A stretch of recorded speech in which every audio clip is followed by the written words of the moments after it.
DPRD Kabupaten Tulungagung Kemang Akhir. Kekosongan kursi anggota DPRD yang sempat ditinggalkan anggota DPRD almarhum Sudarmi Yusuf yang meninggal dunia beberapa waktu lalu kini telah diisi oleh Supardi yang merupakan wakil rakyat dari Dapil 3 Kabupaten Pali, yaitu Tanah Abang dan Abab. Dalam sidang paripurna pergantian antar waktu DPRD Pali, Supardi dilantik oleh Ketua DPRD Pali, Asri AG. Ditemui usai pelantikan, Supardi menjelaskan dirinya akan berupaya keras menyalurkan segala aspirasi rakyat Kabupaten Pali.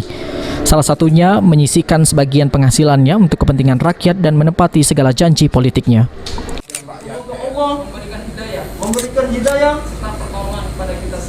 serta pertolongan kepada kita semua.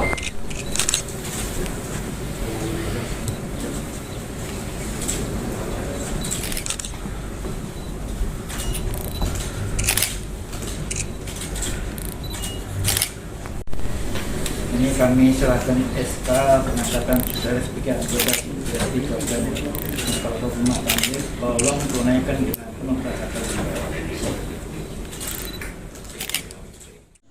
Campur sedih karena almarhum telah meninggalkan kita.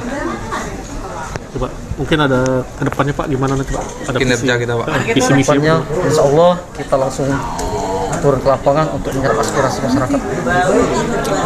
Dari program pas kita kampanye kemarin Pak, apa yang kita tonjolkan Pak?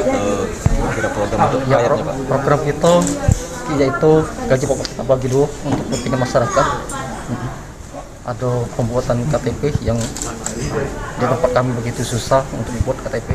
Insya Allah kita bantu untuk yang tidak mampu. Pancaran administrasi Pak ya? Iya, tidak administrasi. Pokok gaji yang selain itu jangan.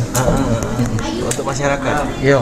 Negara siapa itu Pak? Kita gunakan untuk penting masyarakat. Apa kita bantukan untuk beli beras untuk yang meninggal atau apa untuk penting seperti itu. Berarti bakal di desa itu bakal ada di Iya, pendataan sendiri. yang terus di tempat kita desa Betung. Terkhusus di situ. Iya. mungkin ada rumah aspirasi Pak mungkin Pak. Belum ada rencana. Insya Allah kalau ada kesempatan kita bikin. Tapi bakal ada pendataan pasti itu Pak. Iya. Rapat paripurna PAW dihadiri pimpinan Forkopimda Kabupaten Pali dan keluarga besar Supardi, anggota DPRD Pali.